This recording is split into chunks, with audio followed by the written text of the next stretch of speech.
So good morning and welcome to our COIL Fischer talk. My name is Larry Reagan. I'm one of the co-directors of the Center for Online Innovation and Learning. And it's my pleasure to welcome you today to our last COIL Fischer speaker for 2014. And our guest today is Eric Frank. Eric is with Acrobatiq.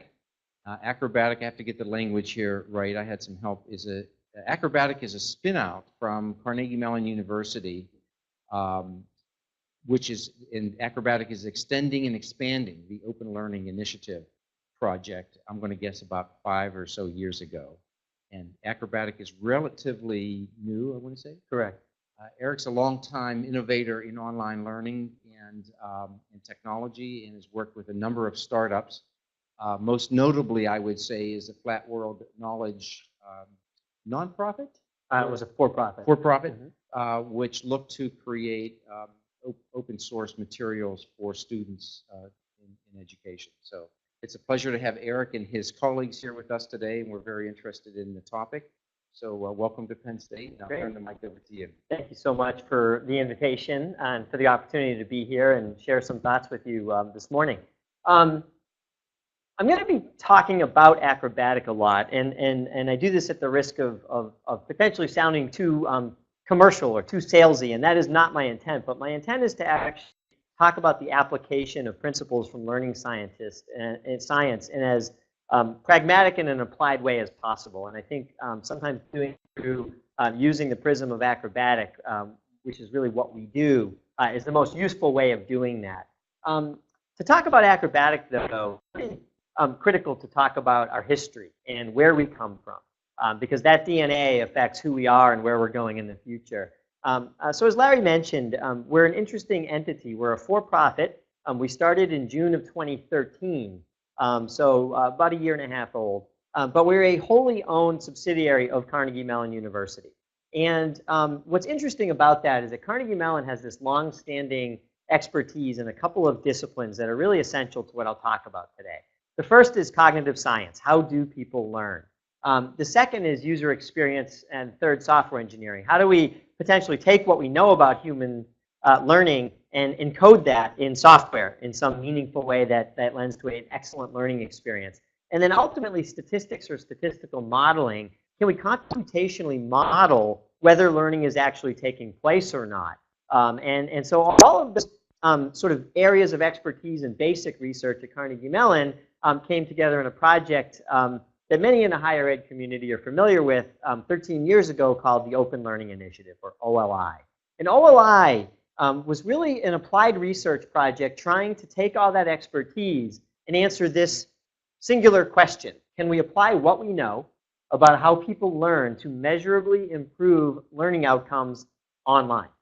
And that was really the research question that OLI was trying to answer. In so doing, what OLI built over the years was a methodology of design, a technology platform for implementation, delivery, and a series of algorithms for modeling, measuring and modeling learning, and then an overarching sort of instructional philosophy about how to bring all that together and demonstrate better outcomes. Just some quick numbers behind OLI over the years. 12-year project, or 13 now, I guess. Over 104 faculty at over 55 different institutions participating, either in contributing on the content side to the project or evaluating usage and efficacy at the campus level. Over $20 million invested in the research from National Science Foundation, the Gates Foundation, the Hewlett Foundation. Over 1 million independent learners went through courses created, at each course representing sort of a hypothesis at OLI. And over 150,000 of them were formally matriculated at universities using OLI courseware as their primary learning resource in a course, along with generally an instructor in a hybrid campus model. And some very, I think, compelling results over that time. That's the most important part. Over 20 peer-reviewed published papers over that period of time that in different ways, shapes, or forms demonstrated improved learning outcomes. Fundamentally, students increasing their learning gains as demonstrated between pre- and post-test performance in a course compared with a control group, greater learning gains in less time. So generally spending somewhere in the 65 to 70% of the time on task it was taking students in traditional classes to actually get to better learning gains. And ultimately those results were replicated across multiple segments of higher ed, from sort of elite four-year private institutions, large R1 and other state universities and colleges, and 26 community colleges in a project funded by the Gates Foundation. Just to give you a quick snapshot of what some of that data was saying in those papers. There was a study done that was really around accelerated learning, and this was initially done at Carnegie Mellon, traditional online course, traditional on-ground course taught by a leading faculty member, and then comparing it to a data-driven adaptive course created by OLI. And what we saw was substantially less time on task. In this case, less than 50% of the time. Students went to the traditional class 4 days a week. They went to the OLI course on ground 2 days a week, and the rest of their work was online. They spent less time on task when they were away from the classroom than students in the traditional course, and they demonstrated substantially greater learning gains as evidenced between pre-test and post-test performance than the students in the traditional courses. And again, this was replicated not only at Carnegie Mellon 3 times, but then externally via a study done by the Ithaca Foundation. What got really interesting was looking at those students 6 months later and seeing in both groups, the control group and the OLI group, is there a difference in the retention of the information they learned in that course? And it turned out that the OLI group outperformed the traditional group with regard to retaining the information. They were given a common assessment again, and they demonstrated better performance on that common assessment. Then you get to the really interesting stuff, which was after that, there was a question about would there be a difference in the transfer of knowledge? Can we take what we learned and apply it to a new problem? So can you take about some basic statistical techniques and apply it in a new context in a new problem? And again, the OLI group outperformed the traditional group. So when you look at the total package, what it was saying is we think we can educate students in this environment, we can get greater learning gains, do it in less time on task, and have very robust learning taking place, which I might term as sort of high quality of learning. And so really, our goal at Acrobatiq, and the reason Carnegie Mellon put money into the business and said we want to build this out into an enterprise, is to accelerate and scale the impact of that work on a global basis, and to build a sustainable business which can reinvest in and build a strong business and obviously bring strong financial returns to Carnegie Mellon, our primary investor. It's been a busy year and a half, so we've gotten a lot done, and I'm going to show you some of what that looks like. But we've rebuilt the platform, so we've got a much more modern, scalable, cloud-based architecture now than what was initially started 13 years ago on the campus environment. And that's allowed us to dramatically increase the time it takes to develop course materials on our platform. It was taking OLI generally on the scale of 2 to 3 years to build courses. We're doing it in 4 to 6 months. We've dramatically decreased the cost of doing that based on better technology, probably a third of the cost of what it had been taking prior. We've got about 35 university customers now utilizing the platform and courseware across some different types of universities. Some very compelling early evidence, not a lot yet, but some compelling evidence about strong improvements in pass rates in some general education courses, where students are increasing their pass rate somewhere in the 18 to 25% range when they're utilizing this data-driven courseware. We've recently been awarded a Gates Foundation grant of $2 million to accelerate innovation in courseware development, and a strong year financially for the first year of a startup, which I only bring up to point out that there's demand right now, that there's real demand for how do we continue to push forward and refine how we deliver education in ways that can measurably improve student outcomes. So let's now say sort of what do we actually do, and what's the vision of Acrobatiq? And it's really to make the world smarter through personalized learning at scale. One of the real challenges as we move more and more online, whether it's an entire course or components of a course, is you inherently depersonalize the learning experience more. And as you depersonalize, that tends to come associated with a decrease in the expected learning outcomes. And so the question becomes, how do we actually reverse that and actually potentially personalize the learning experience more as it moves online and therefore achieve better outcomes. And at a very high level, that's what we're trying to do. We try to do that through two different ways. One of them is to produce courseware itself. So we actually ourselves take our technology, our methodology, and we partner with content subject matter experts, and we build courseware. So it's sort of a, you can think of it as the material somebody might use in an intro to biology course. It's a replacement for, in essence, the textbook and maybe some homework and other components of a course, but it doesn't necessarily replace the course. There's still generally a lecture component being delivered around it. There's still potentially work going on in the classroom, project-based work or other, but it's the courseware. It's the learning materials to engage with asynchronously when they're away from a physical or a virtual classroom environment. And so we're producing courseware, and we've got, we'll have 35 courses, most of them in high enrollment general education courses this summer. But we're also releasing the underlying platform and the associated services about how to use it directly to universities to be able to take their own content and their own expertise and be able to deliver data-driven, adaptive courseware at the institutional level. And we think ultimately that's the more important opportunity. There's tremendous amounts of content, expertise, residents on campuses. How can that come together and leverage our science and technology to do what we're all trying to do more effectively? We think about the three core capabilities that we have that sort of underscore what we do as these three things. And I'll describe each of them and give you examples. So outcomes-based architecture. How do we start with the end in mind and build an entire learning experience towards the end goals of what a student should know and be able to do when they're finished with a course or a program of study?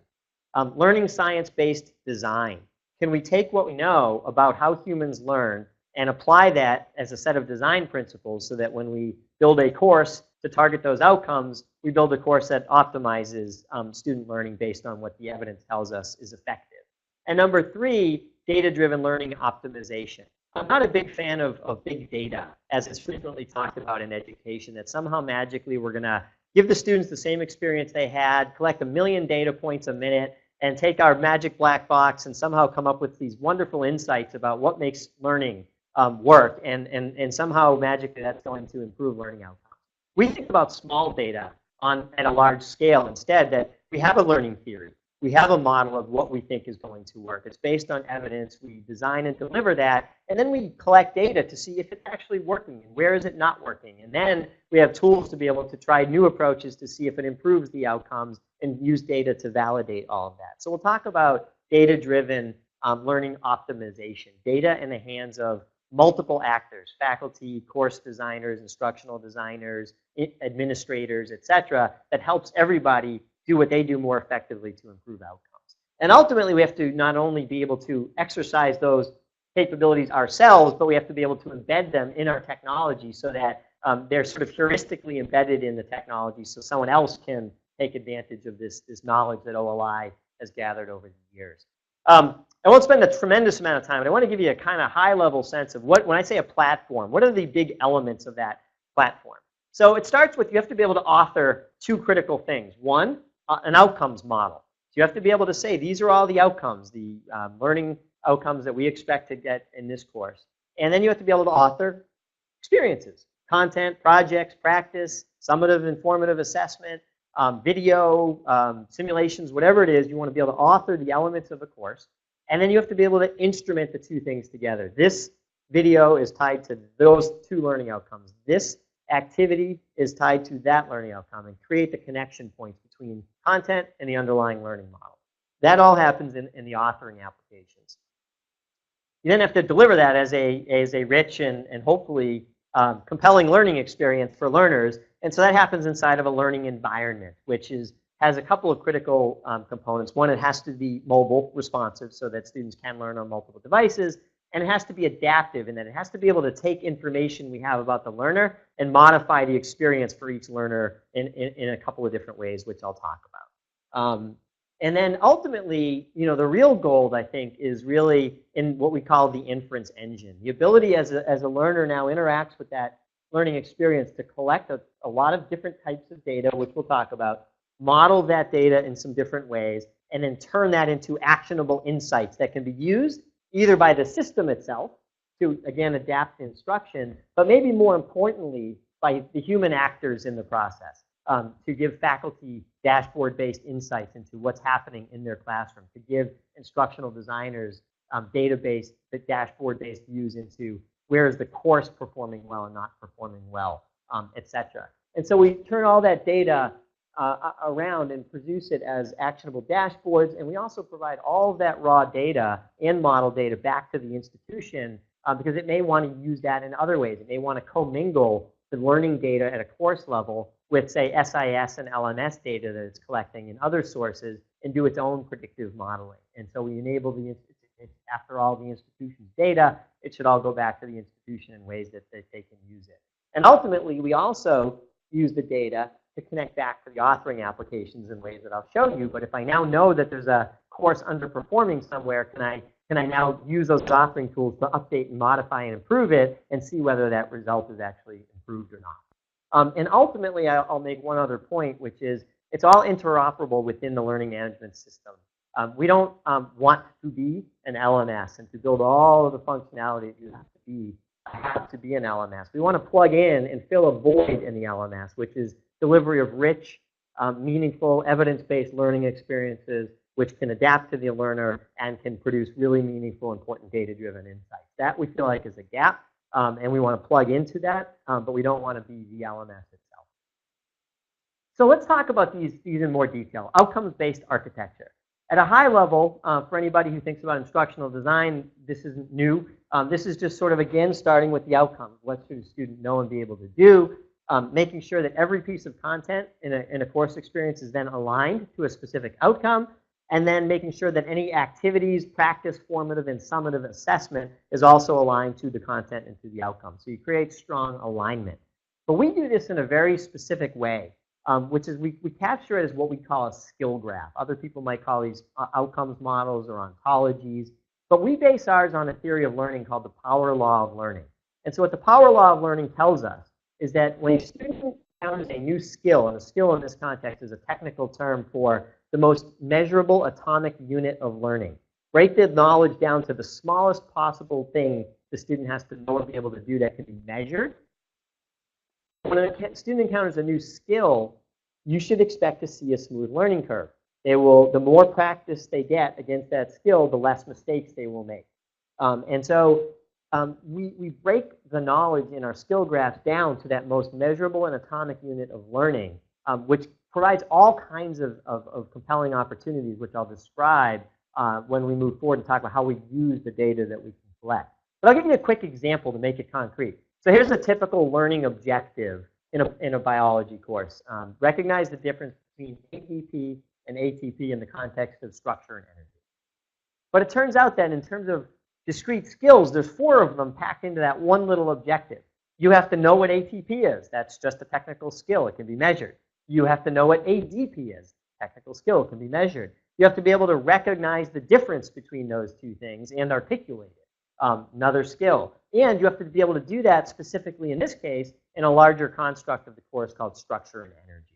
So 4 discrete skills at which we capture abstractly in a model. So we say that's the learning objective, and those are the 4 discrete skills that tie to it. We've simplified it here in a sort of one-to-one relationship, but you can imagine that this skill, define and describe types of energy, might relate to 5 other learning outcomes in the course as well. And then we associate at that individual skill level, any course component in that course gets tied to each individual skill. And ultimately, you can think of this as a graph that's infinitely extensible. You can capture outcomes at any level that you want to capture them. So for example, this is that same biology course looking at 1 unit of content, but an outcome, a competency-based or key outcomes view. You don't have to get hung up on the word competency, but there's a high-level outcome, which is you can analyze different types of cells based on their structure and biological functions. That's the big one. There's a level in the graph under that we call learning goals, like analyze cell processes. That's just a thing you have to be able to do in order to be able to do that high-level thing.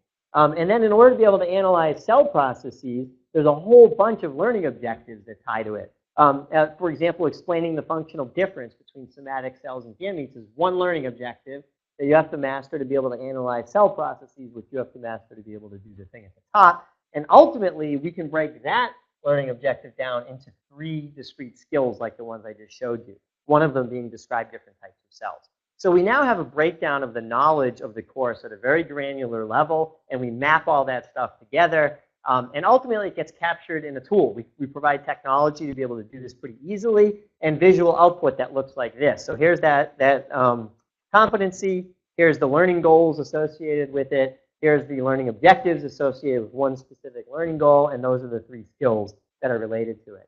And when we build content, we are therefore aligning it. So you can see that there's a learning objective, explain the functional differences between somatic cells and gametes, and you'll see that on a page of the course. So the student knows that's what I'm trying to learn.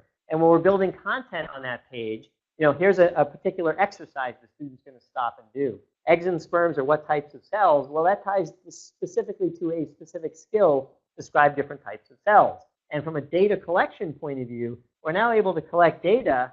This is just one of many data points we'll collect, but it's one data point about the student's mastery of that skill, which tells us something about their mastery of that objective, which tells us something less about their mastery of that learning goal, which tells us something even yet less, but still relevant to the high-level outcome that we're seeking to measure. And so this gives you a sense of the architecture that sits underneath the hood. It need not be this complex. You can do 2-layer graphs, objectives and skills, but it gives you a feel for what's possible. So then the trick becomes, that's an architecture, just like a blueprint of a house. Now you have to build a house that someone's going to live in. So how do you build a course on top of that architecture that drives outcome? And so this is where we think about learning science-based design. And this isn't really complex stuff. I think that all I mean is that if you look at the literature around learning science, it's obvious that there are certain principles of design that are enduring and apply across contexts, across cultures, across levels of learning. So whether you're in K-12 or in a PhD program, whether you're in Somalia or Salem, Massachusetts, it doesn't matter. These principles are effective triggers of learning. And we try to distill out a handful of those as design principles that will be present in anything that we build, even though what it might look like might be different. So for example, clear goals. Learners benefit from having clear goals, so you want to make sure they have clear goals. Learning by doing. Herb Simon was a Nobel laureate winner at Carnegie Mellon who talked a lot about this idea that to be an effective teacher, all you can do is create an environment for students to learn. But students only learn from what they do. And so you have to create an opportunity for them to be able to do that. When they're practicing, give them a chance to practice. When they practice and they make mistakes, give them targeted feedback at those mistakes so every mistake becomes a learning opportunity. Be able to synthesize and apply what you're learning at the skill level up Bloom's taxonomy into higher order outcomes. You have to be able to apply and synthesize what you do.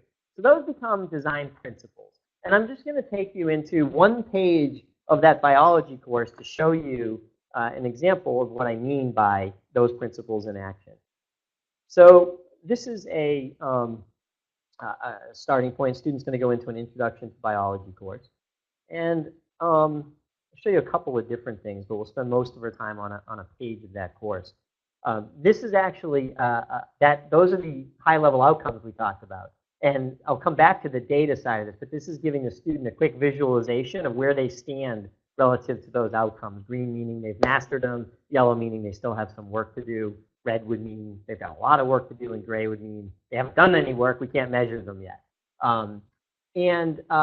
We'll come down here. This is the contents for the course. It's made up of units, and every individual unit is made up of learning modules and then some project work, labs, and assessments at the end. You can see these are the learning goals we talked about. So the student can see these are the critical learning goals in a module and how I'm doing relative to those.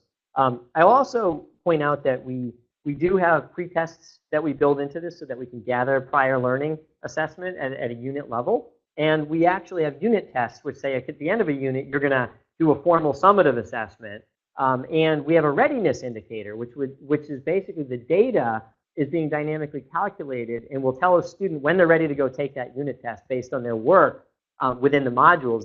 Some may be ready faster than others, and you want to alert them to that fact so that they can go on to what they're ready to accomplish. But my main purpose is to just take you into a page of a module and show you some of those principles. So this is just to give you a bit of an orientation here.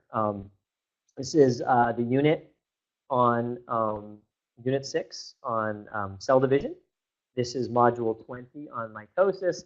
And these are the topics or pages that the student will work through in the topic on mitosis. And I'm going to go to the first one called What is Mitosis? And so we start with clear goals. So there again, there's the learning objective on this page. A student has to be able to describe the purpose of mitosis in each of its phases when they're finished with this page. There's some reading that they'll do. They can do stuff like click on keywords and get definitions. But pretty quickly, you see that the student has just learned a little bit. Now we're going to ask them to stop and demonstrate knowledge or practice a little bit. We have 25 different types of questions in our library, and it grows on a monthly basis. So they can range from this very simple submit and compare kind of question type, which I'll show you. They can be sophisticated, like interactive timeline questions, open-ended free response mathematics. So a bunch of different types of questions you want to be able to ask students. This one's very simple. It's just a student is going to put in a response to a question and then submit it and be given the response of an expert so that they can see, well, how would an expert answer that question? And then we ask them a couple of metacognitive questions asking them to compare their response to the response of that expert so that they can learn something from that comparison. We're going to gather some data points from this, by the way, which we'll talk about. Then they go on, they're reading a little bit more. And then here, they're going to stop and do something. So there's principle of active learning. So typically, this might be in a textbook, an image of a cell prepared for mitosis with labels. But what we want the student to do is draw the image themselves. We had a conversation earlier this morning with some folks on the Penn State team about open education resources. We try to leverage those whenever possible, and our partners who are building coursework can do the same. This is an example of an OER from the University of Maryland that built a little animation that served a perfect purpose for us here. So here, the student is going to actually follow the instructions on the right, and they're going to begin building a cell prepared for mitosis. So they're just following instructions and giving some feedback. So if I take these centrioles and I try to place them in the wrong place, for example, I'll get a little piece of feedback on the right saying it has them inside the nuclear envelope. They have to be outside. I can try again. But ultimately, the point is just to turn this static experience into something a little bit more active for purposes of engagement and retention. And then as soon as the student's done with that experience, we're going to ask them 3 questions about what they just did. And so this is a 3-part question. And when they're doing that work to answer questions about what they just did, this is where we're providing them targeted feedback. So a student incorrectly clicks chromosomes, we have a piece of feedback tied to that says, if you put chromosomes down, you'll probably have this misconception or this common error that you're making. Let me try to give you a little bit of guidance here. And then the student can go through, answer all 3 questions. The other thing that we do is we embed hints. So when a student is trying to learn something through an activity, you don't want them to stop and have to go back off and look around for information before you try to stimulate some thinking. And so we try to embed hints at multiple levels. So there's a first hint, which we think of as a nudge. And then this has a second hint available, which we think of as a little bit of a push. And then this particular one has a third hint available, which we think of as kind of a shove towards the answer. But you're trying to get the student to think about, as they're practicing, what is the right way to approach this. So that just gives you a very quick sense of some of those principles, not all of them, in action. And what I want to talk about now is the third point, which in some ways is the most fun. And that is this idea of data-driven optimization. So I want to start by talking about what data.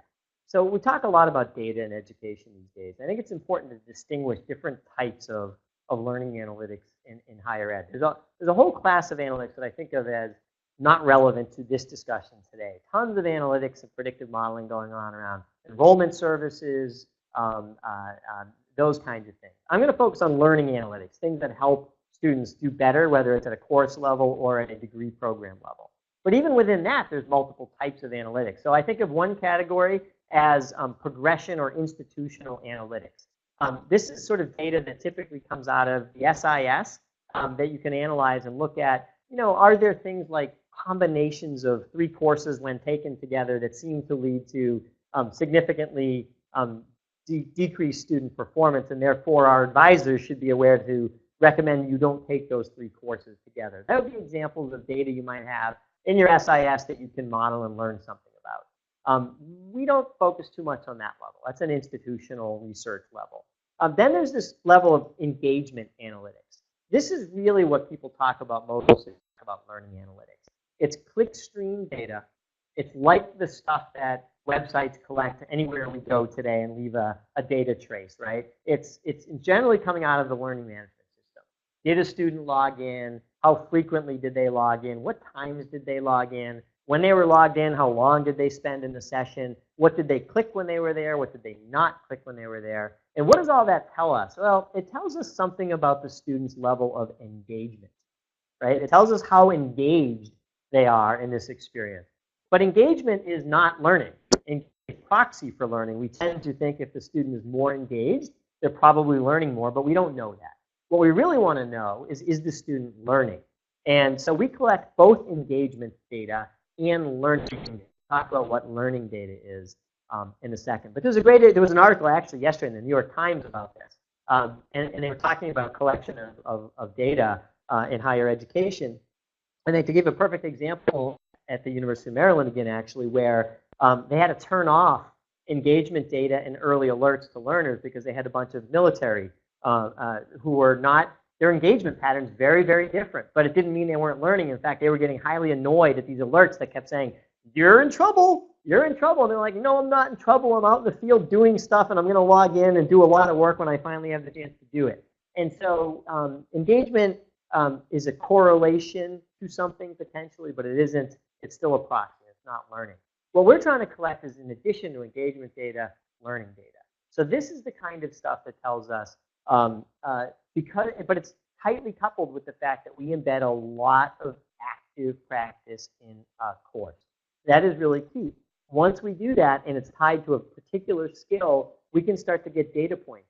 There's X number of opportunities for students to demonstrate to us what they know and they don't know relative to that learning outcome. And so we can start to measure things like, did they get a problem right? Did they get a problem wrong? If they got it right, was it their first attempt, their second attempt, or their third attempt? If they got it right on their second attempt, did they do it with a hint or did they do it without a hint? These things are all incorporated into the data we collect and the model of whether a student has mastered that particular skill or not. We can also, however, in addition to that kind of observable data, factor other parameters into our model. We're trying to really measure learning, not even just accuracy, right? If I just measured accuracy, I could say there's 10 problems in a bank related to this skill. A student, I'm going to pick on my colleagues, John and Howard, for a minute. So we have John, and John got 7 out of 10 right against that skill. And maybe we say that's good enough, that's mastery. Howard got 7 out of 10 right against that skill, so good enough, mastery. But if I'm a tutor or a teacher, and I'm physically interacting with these two and they're working on those problems, let's take John and I look at him and I can tell he just guessed. I could tell he had this quizzical look on his face and put down an answer. So it turns out John guessed right on 2 of them. John actually knew how to get 5 out of 10 right. Does John have mastery? And what does somebody in the audience think? Would you deem John having achieved mastery? Probably not, right? But how do we know that? We want to factor out statistically the noise of goofing and guessing to get a more nuanced picture of whether learning has happened. Let's take the same situation and say that John didn't guess, but it turns out that Howard got, of his 3 wrong, he got all 3 wrong in the first 5 problems. And then the last 5 problems he got all right. John, it turns out, got a bunch of problems right at the beginning, and his 3 wrong came out of the last 4 problems. So again, let me just ask the question to the audience. You're a human tutor or a teacher. You're watching this problem solving. You see Howard make a few mistakes at the beginning, but then his learning curve is what the power law of learning tells us to expect. You see John make a bunch of mistakes at the end. Do you think they have the same level of mastery? Probably not. So learning curve analysis becomes another parameter that we factor into our learning model, the algorithms underneath the model. What did they get it right or wrong, but in what pattern did they get it? And then we will de-weight or weight more their level of mastery based on that. We model things like learning decay. So a student may have mastery over something today, but 18 weeks from today, decay models would tell us they're much more likely to have decreased their level of mastery over that. Is that relevant at a course level? Sometimes. But where it gets really relevant is at a program level. When you've got a key objective in course 1, you're going to do a project in course 2, and you no longer actually have this thing that you need. And we can remind you that you probably don't have this thing, and maybe you want a little refresher. So learning decay gets factored in. Prior rate of learning of individuals. If I watch John and I watch Howard, I'll reverse my picking on you guys. John has a high rate of learning. He's always getting to mastery very, very quickly. Howard has a slower rate of learning. It takes him more work. Over time, I ought to be able to adjust how much evidence John needs to give me in order to show me that he's reached mastery. Whereas Howard, I'm going to have a higher threshold of evidence required. So I can start to allow John to move faster, potentially, as a result of this. So lots of different factors that we try to get to say, we're not just measuring engagement. We're not just measuring accuracy on problems. We're actually measuring and predicting your level of learning. And what we're really doing ultimately is predictively modeling that to be able to answer one single question, which is, if these are the outcomes that the faculty member wanted in that particular course, at any one moment in time, based on students' work in that course, what do we know about what do we predict about their level of mastery over each one of those outcomes? And if it's green, what we're saying is we predict that student could take a bunch of new problems related to that outcome and consistently solve them correctly without help. If they're yellow, we're predicting that in the future, given that same set of problems, this student would be able to do most of them right, most of the time, but not consistently and not without help from time to time. If that student was red, we'd say that student is unable to consistently get that type of problem correct. And if the student is gray, it would say we don't have enough data to know.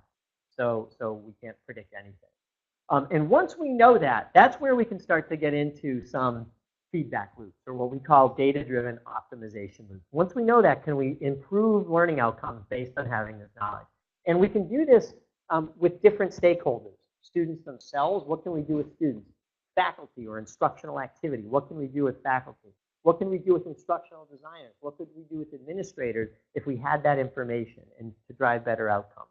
And so I'm going to start with just an example on the instructor side. There's multiple things we can do, but I want to give you just a couple of quick examples. And primarily, this is insights that we're delivering in the form of actionable dashboards. So I'm going to go into a different course just to change things up. I'll go into a world history course in the humanities and go to a learning dashboard. So at any moment in time, this is changing in real time as students are working. A faculty member or anybody responsible for student learning has access to dashboards like these. And the way we try to organize dashboards is around questions. It's around the kind of questions that faculty have potentially about the learners in their class. And we separate them into that engagement stuff that we talked about versus the learning stuff. So we do answering questions around engagement. Where in the course have students spent the most time? How often are they logging in? So we want to be able to answer those kinds of questions, right? There's some real validity to knowing 10 days into a course, these 17 students haven't yet logged in. We want to know that, right? But we also want to know how well students are learning. Are they self-assessing well? Is their level of confidence relative to their actual performance consistent, or are they performing well but they're lacking confidence? We want to know things about their learning and their metacognitive state. And so I'll just give you a couple of examples. I won't bother you with how frequently they're logging in. But you can answer these questions, and then a faculty member can set dashboards for themselves. They can add new views of anything they want to see. They can delete views they don't care to see. They can set alerts to be informed about views they care about. If a student hits this certain type of profile, tell me about that. Send it to my email and let me know that so that I don't have to go in and look at dashboards. I want to give you, for example, a view here that kind of combines engagement with learning. And so how well are students learning in my class? And what I'm going to do is, this is an example of students in a particular course plotted along two axes. So the axis on the bottom is how much of the available activities in the course have they completed to this point. And the vertical axis is what's the progression of their learning state over time. And so what it tells us is, A, there's a whole bunch of people that I might want to take an immediate action around who have no data. And so these are all fictionalized, by the way, so we're not disclosing any student data. This is a group of students with I got to get in touch with these students. There's a problem here. That might be a triage to an advisor potentially or somebody. But then there's some interesting insights here, right? So if I just looked at engagement data, I might look at Elizabeth Garola, and I would say she's doing great. She's highly engaged. She's progressed through most of the course. She's in the top third of the class with regard to engagement and logins. But it turns out she might be your most at-risk student. Why? Because she's not learning.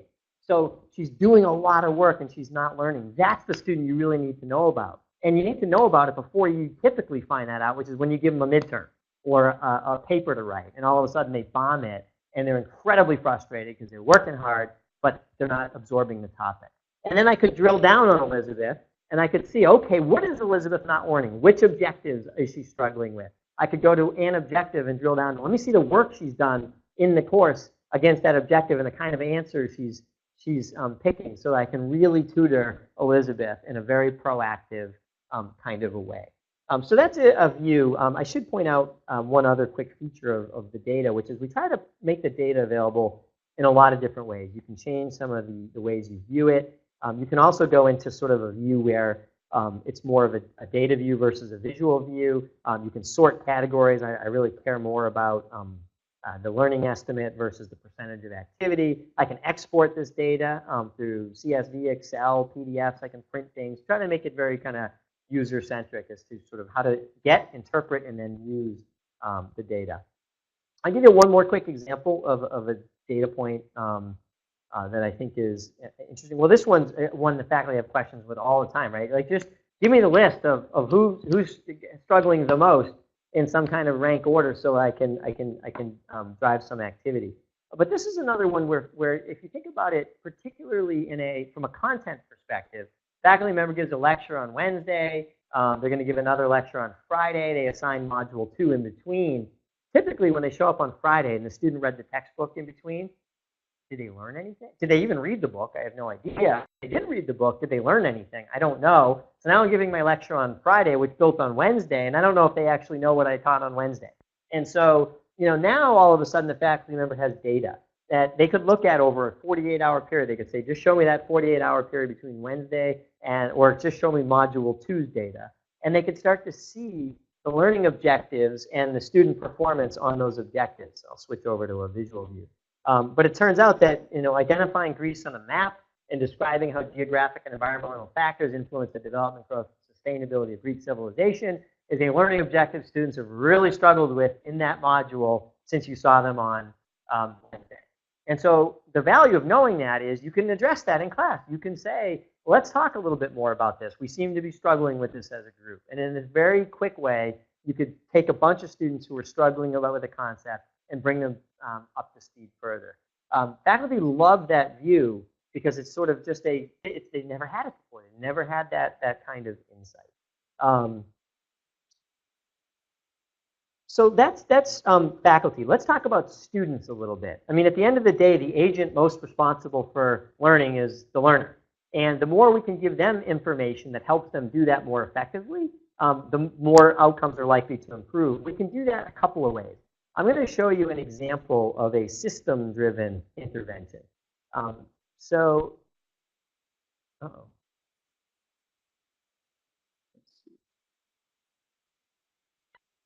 I may have switched over my, let me see if I can get this real quick.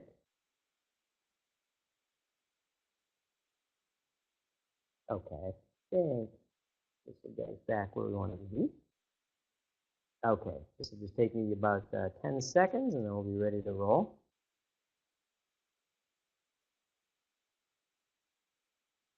Okay, so I've got a student on the right.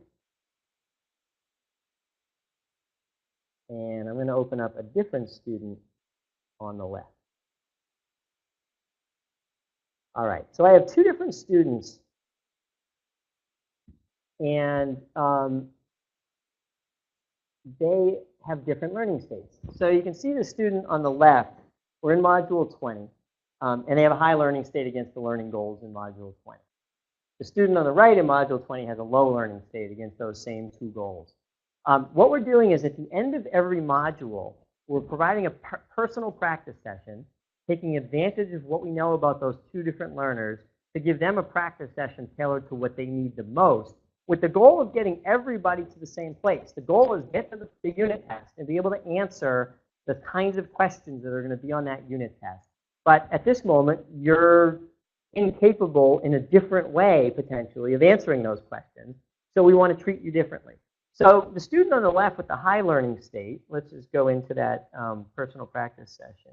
This is about an 18-question scenario applying mitosis to cancer. So the student's going to go through these 18 questions. But there are 18 questions if you have achieved the highest level of mastery. Those represent the 18 questions we want you to be able to answer. We think you can. We think the student on the left can answer this question.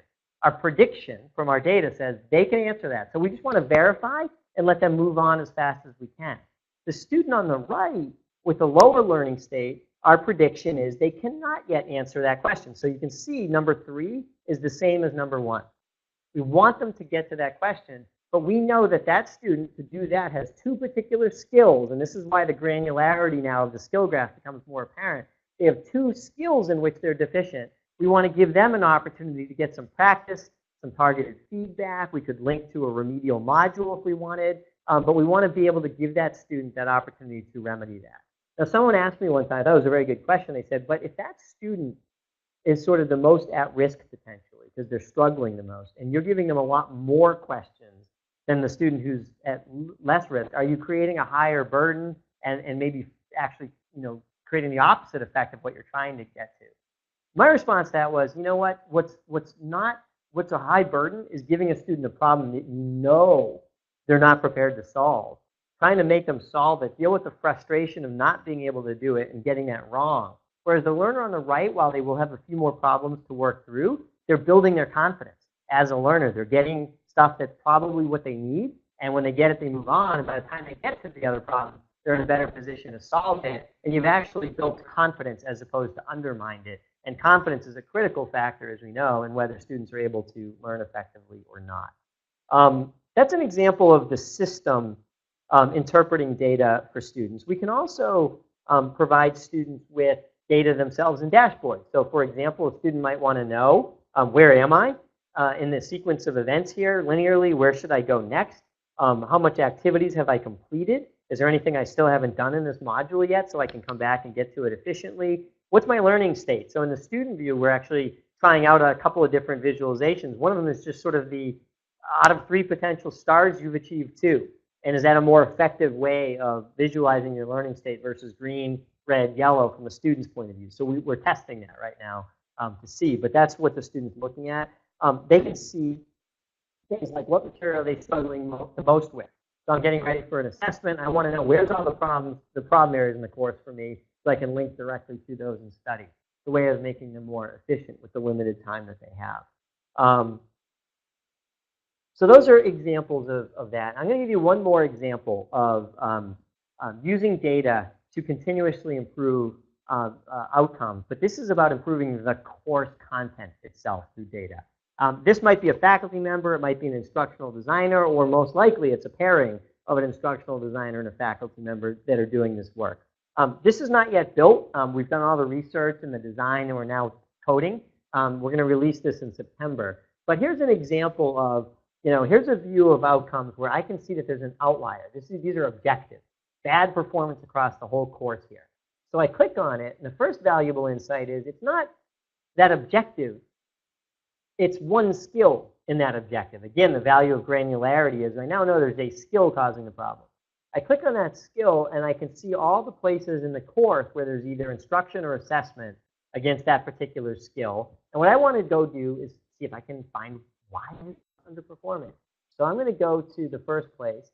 And now, does this require a human? Of course. All we could do is give them some insight that says, that's a problem area. Here's a way to get to it efficiently. Now the human has to kick in and say, what's wrong? Why is that? Why are students underperforming there? So I'm now in a mode where I can click a drop-down menu and say, I want to try an A/B test.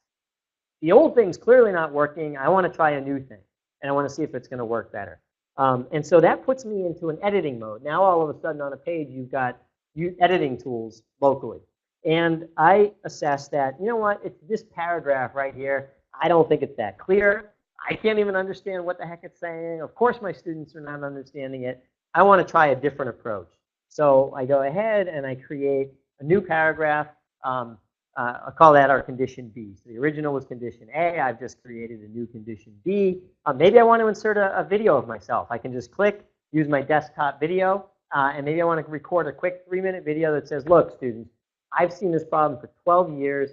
Consistently, students come to this class with a misconception here. It always trips you up. Here's how you should think about this. And so you created a quick video of yourself. You go ahead and say, all right, I want to configure the test. And so you can do a few quick settings on your A/B test, and then you can go ahead and start it. And now all of a sudden, the system, unless you change the setting, which you can, but the system will randomly assign 50% of the next group of students to condition A, 50% will get the new condition B with the faculty's explanation and video integrated into it.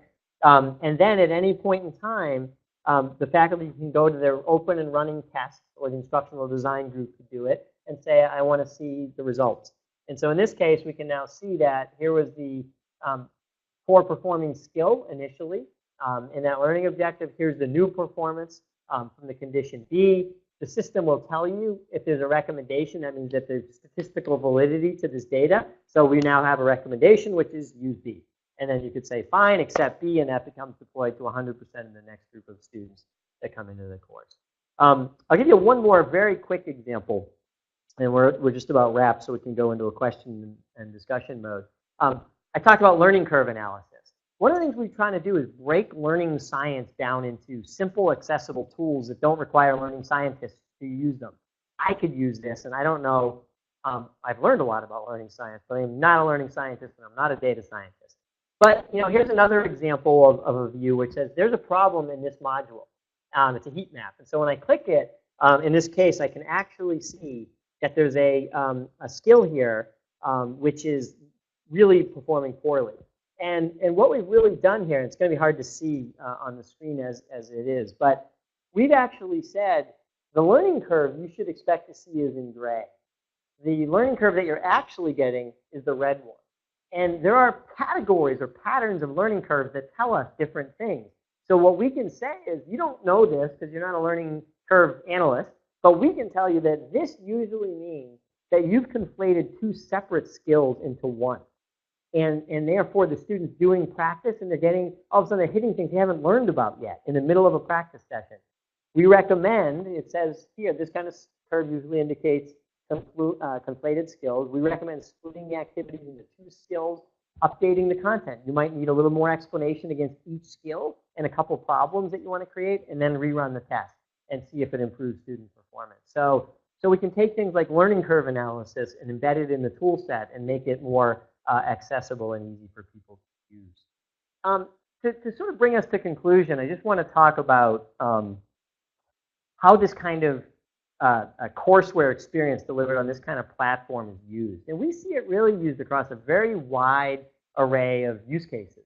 And we sort of tend to think about this as the degree or effort of change required on one axis and the potential impact on learning outcomes on the other.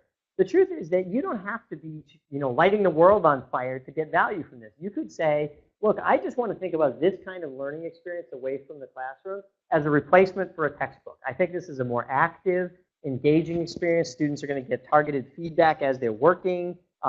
Maybe I don't have to grade as many things in order to get students' feedback.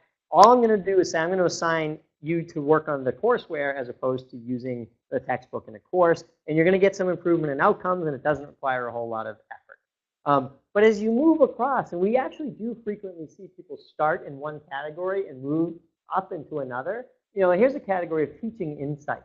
A good example here would be, I'm not changing my course. I'm still going to do lectures. I've still got my lecture slides up, but I am assigning you this resource. But I am going to look at the data, and I am going to draw some conclusions. I'm going to tweak my practice a little bit. So this is the faculty member that does what I described earlier. Showed up Friday, and I'm saying, I'm going to show you the dashboard. You can see, students, that you're struggling with this learning outcome in our world history course. Let's spend 10 minutes on it. And by students seeing that the faculty member cares about what they're doing and what they're learning and then spending the time to address it, it tends to have this effect of getting students more engaged from that point, but the faculty member is using that data to address a problem in the group. Another example of the faculty member using this kind of data was a great one. We have a dashboard I didn't show you, which is metacognition. Students at the end of each module can rate their own level of confidence against the outcomes, and then we can show a dashboard to the faculty member of the student's confidence level versus their actual learning level. And one of the things we had the faculty member do is say, wow, they get it. They're fine. They're doing great, but their level of confidence is off the charts low. That can't be good. So he went in and he basically just had a conversation with his class and said, look, you guys, I know you feel like you're just, I guess what the feeling was, it's the tip of the iceberg. The students felt like they were learning something, but there's a bunch of stuff that they don't know yet. And they were feeling nervous about that. And he said, you're good for this class. You will learn that later, but don't worry. And just taking down the nervousness level of the students had an effect. I mean, it was hard to measure, but from the faculty member's point of view, that was an insight that he could bring into the class and talk about. Then you move up to instructional innovation, flipping the classroom, right? Engaging in activity-based learning when you're together, putting students in cohorts based on where they're at on these different objectives, and allowing student tutoring during the class while you're wandering around the classroom, right? Those are the kinds of things that can be enabled once you have a better learning experience outside the class and more data to drive what happens inside the class. And finally, systemic innovation. I think of it as simply, the institution and the faculty together are saying, we're going to tackle a big problem. We've got a general chemistry course with a 48% pass rate. We want to improve it. We're going to bring, we're going to train students TAs how to look at a set of dashboards and work very closely with faculty to become data-driven tutors in those classrooms, intervene with students before the students ever say they have a problem. And so we're going to change the instructional model of how we're delivering this Gen Chem class, provide some new training to the faculty and the TAs. And of course, that's instructional innovation or systemic innovation. I'll close by just saying at a very high level, I think we're all sort of challenged to solve the same class of problems. Education is the key to a better standard of living. It's been demonstrated in 18 ways to Sunday all over the world. I think of education and higher education as sort of the closest thing we have to a global religion or faith. Every parent just about in the world believes that if their children can get more educated than they will have a shot at a better life than they have. And we live in an amazing moment of time when we have an opportunity to scale access to education to so many more people. But I think that this question of the iron triangle has been the plague, right? Which is that every time you try to, say, increase access, you typically trigger one of the other variables in a negative way. Maybe you get a lot more learners in a class, but learning outcomes decrease. MOOCs have had that challenge, right? If I want to increase quality, I typically have to spend a lot more money, so cost goes up. And so it's been hard to really get the kind of scale that we all sort of innately feel like is possible.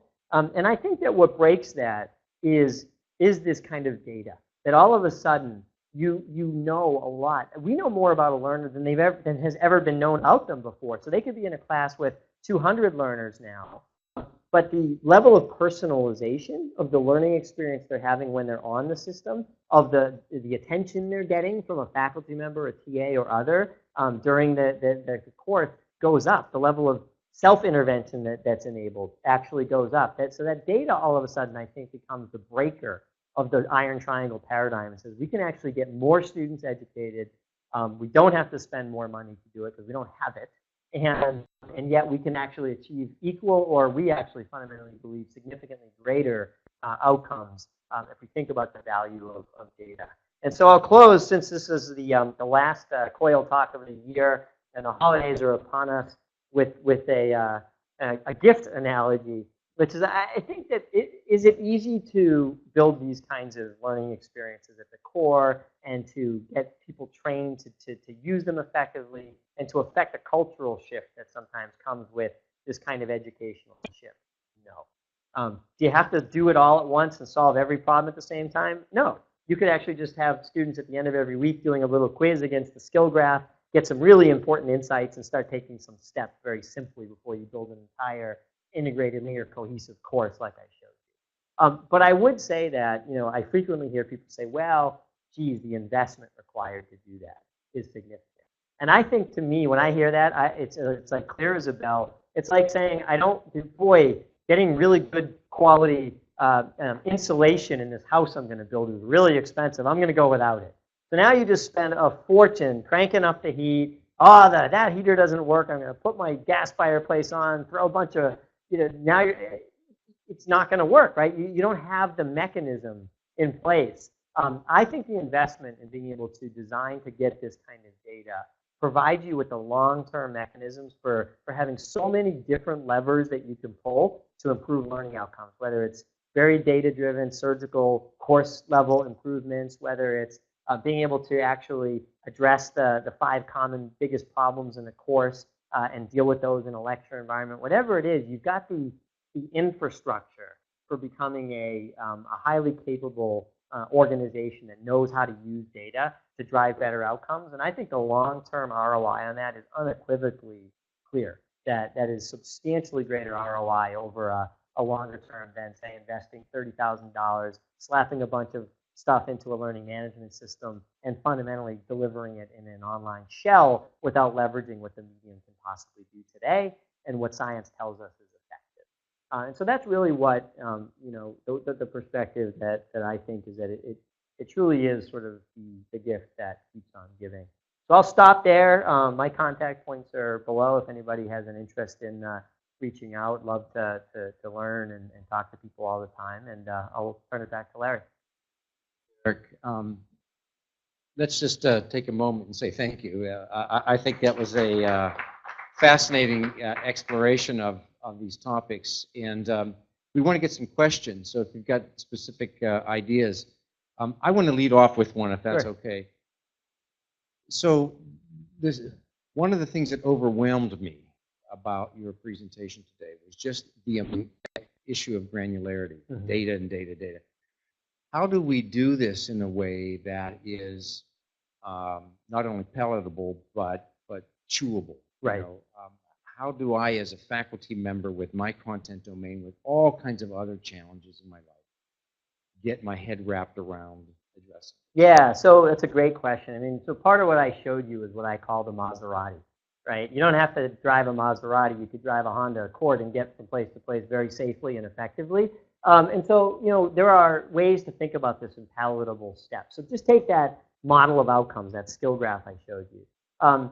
We've learned a couple of things. One, you don't even want to try to get the thing right on you don't want to sit down in a room and sort of go, what are all the outcomes and what is the relationship? You do the best you can to say, and generally you have those. You have a syllabus which kind of inherently represent outcomes. You might assign a textbook where there's outcomes that are sort of inherent. You just want to get them pulled out, and maybe all you have is one level graph with learning objectives.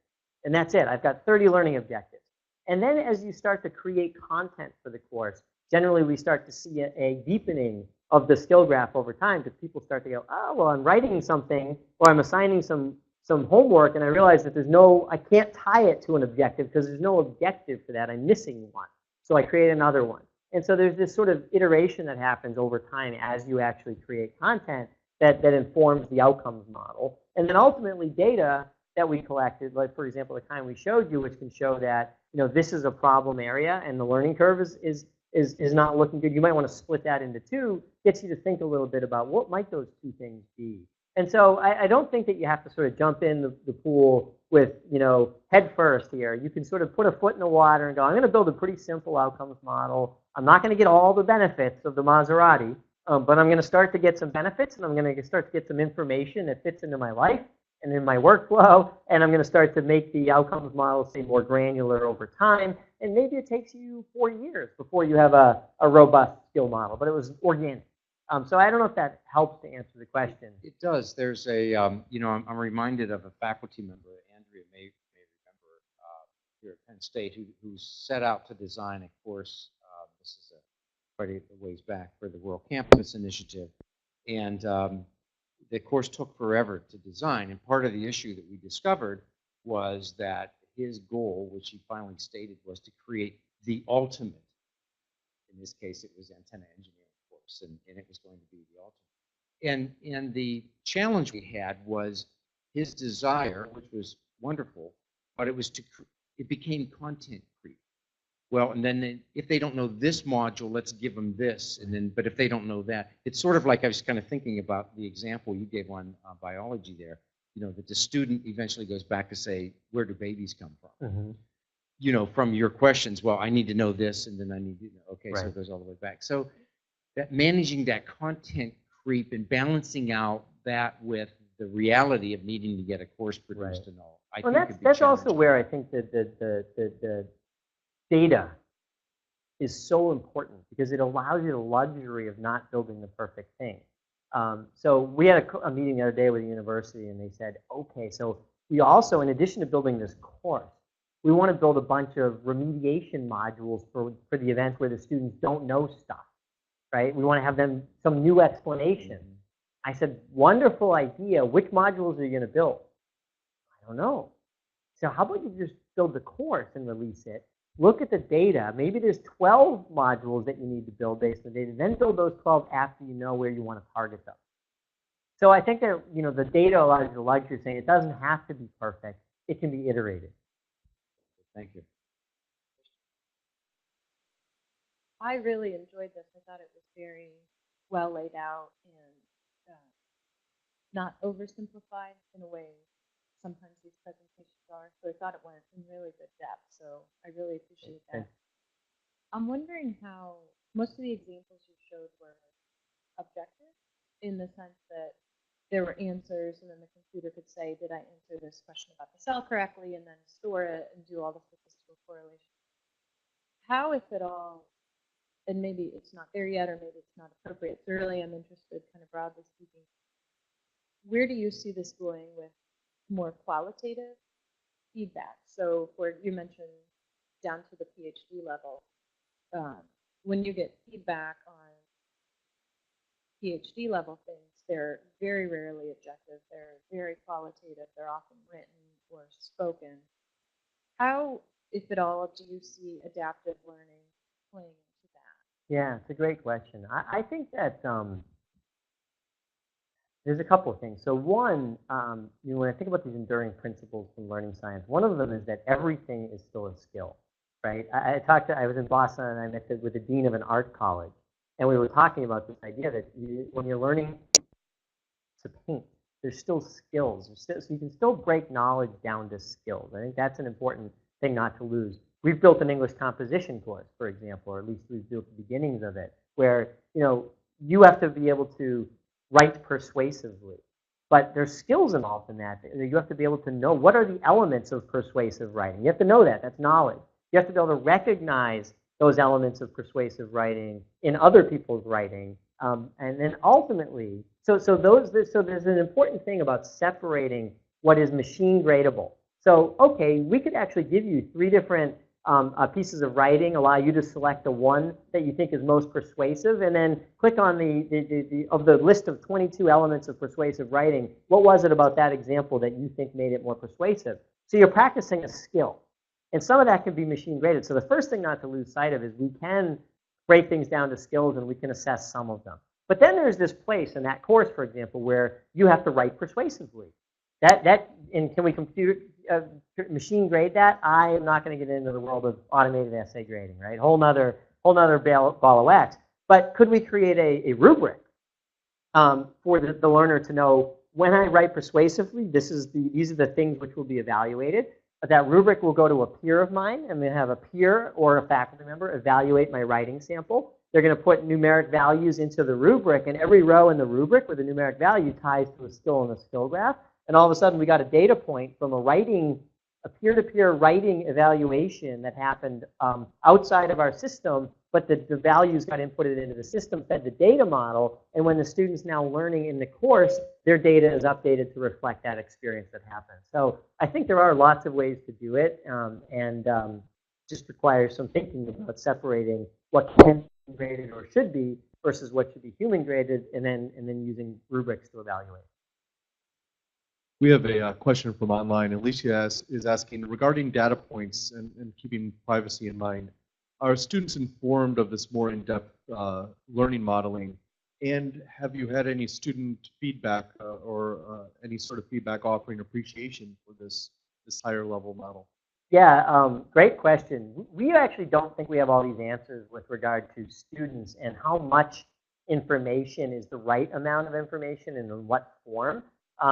So we do expose to the student, for example, an ability to see where they're at and then drill down and see where they're at against lower level objectives. But we don't actually go beyond, we don't go to the skill level. So I showed you all those skills in the course, and there are hundreds of skills. And our learning scientists concluded that it would be overwhelming to present students with 300 outcomes in their state of performance in 100 outcomes. And so we rolled it up and said, we're never going to go below the learning objective level. So the student can drill down to that point, but not below it. And even there, we're still asking ourselves the question, and we're doing some testing with different groups of students. What level of information and in what form is the most useful? So that when I showed you those 3 stars of like my learning state against an outcome, we're testing that against my ability to drill down in more of a graphical form as a student and see where I'm at. One of the things we are learning from students is that by and large, dashboards themselves may not be that effective because it's an external to the course experience thing that, do I have time to go do that? And so taking some of the insights that are in the dashboard and bringing it onto the page itself, so that when a student arrives on a page of content, we can say to them right there, by the way, you look like you're pretty well covered on these 2 learning objectives. You might want to just move to your next page. That's the place where they actually can consume, we're finding, the information and take some action on it, where if it lives in a separate dashboard, they're less likely to do it. So we have a lot of, I think, learning to do. And I think that the only thing I can say is that you have to be, I think learners empowered with data can be much more effective learners, but we have to be cognizant of the fact that we could overwhelm, or we could confuse, we could create decision paralysis. And so we have to start cautiously and then test and then find the ways that actually help without overwhelming. One of the issues that we're working with in our Center for Online Innovation and Learning is this question about not only what is learning, but what are the variables that affect learning. And I think you're beginning to explore some of those, but we know there are so many. I mean, the example I often give, Eric, is just about the state of your breakfast or dinner last evening, right, and how that impacts how you learn or what you did last evening, how late you worked. So I think that you're digging into elements of the learning space that we can affect, and we can't, but you're also recognizing we may not get them all. But here's my question. Sure. You're clearly working to put me out of business. I mean, as a faculty member, I'll just not have a job by the time you're done, because apparently the system will do everything. Is that true? Yeah, I mean, look, I think that that's the elephant in the room all the time when we talk about adaptive learning. I think that there's a general view, that faculty have, that this is about ultimately putting you out of work. I guess I'd answer that in 2 ways. One, I don't think that that's true. I think that at the end of the day, what this is about is, can we take the resources we have and increase the quality of the outcomes and expand the number of people that can have access to those high quality outcomes without spending more money? I think that really is the big issue. And I think that as I think tried to show, the human actors are invaluable in the space. You'll get some learning gains from saying, here, do this, and the system's adapting to you, and you're getting some instruction. But it's the human interpreting the data, it's the human taking actions on the data that I think are going to drive the bigger outcomes. And so I think the answer to that question is no. That said, look, I'm despite my fact that I need to sell these kinds of systems, are everyone's goals always aligned? No. So could an institution say, geez, this could become an interesting cost-saving strategy to reduce the number of faculty we have to serve the same number of students we currently have? Sure. And so I think it's a valid concern, and I think it's actually really useful and important that tension exists, and that we have these debates and ask these questions, and the questions ask, how will we use this if we were to implement this?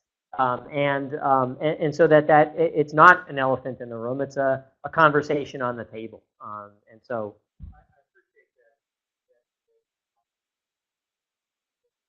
yeah, I think it's real. So I think it's a fair question. Hi, Eric. Two-part question.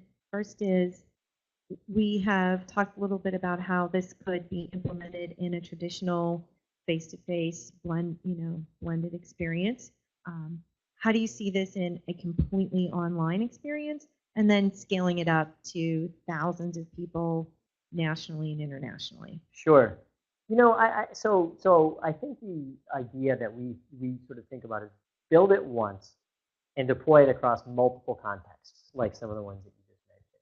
So what's different in those deployments? Well, one of them is you might change some settings of the course itself, right? In one environment, you might assume there's linear progress over 15 weeks and everybody's supposed to be in about the same place at the same time. So I might want to create some settings that say, you know what, you can't do module 4 until this time. So it can follow and it takes away the nervousness or anxiety of a faculty member that students could be all over the place and I don't know where they're at. We're going to go in lockstep, right, and maximize performance at each of those places over the 15-week syllabus. So you might want to change some settings in the course versus, let's say, you wanted to deploy it to 2,000 students online and allow it to be self-paced and let the student advance as quickly as they possibly can. Then you would change the settings, right, and remove those barriers. The other big thing, and more important than settings, is instructional models, right? How do you deliver this effectively?